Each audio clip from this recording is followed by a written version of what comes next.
திருவள்ளூர் மாவட்டம் பொன்னேரி அரசு மருத்துவமனையில் அறுவை சிகிச்சை செய்ய ரத்தம் தேவைப்படுபவர்களுக்கு திருவள்ளூர் அரசு மருத்துவமனைக்கு செல்ல வேண்டிய சூழல் இருந்ததால் பொன்னேரியில் ரத்த வங்கி ஏற்படுத்த பல்வேறு அமைப்பினரும் போராட்டம் நடத்திய நிலையில் 1000 சதுர அடியில் 2 படுக்கைகளுடன் கூடிய ரத்த வங்கி ஏற்படுத்தப்பட்டு இன்று மக்களின் செயல்பாட்டுக்காக திருவள்ளூர் ஆட்சியர் பிரதாப் மற்றும் பொன்னேரி எம்எல்ஏ துரை சந்திரசேகர் ஆகியோர் தொடங்கி வைத்தனர்.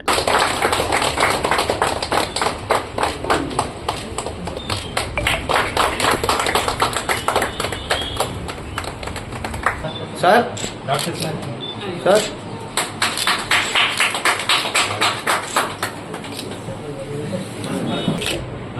there is an anticoagulant inside the blood bank. So the CPD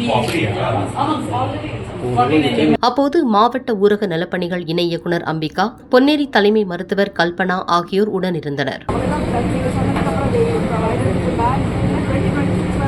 பின்னர் பொன்னேரி அரசு மருத்துவமனையில் நோயாளிகளின் வார்டுகள், அவர்களுக்கு உணவு தயாரிக்கப்படும் உணவுக்கூடம் ஆகியவற்றை ஆட்சியர் ஆய்வு செய்தார்.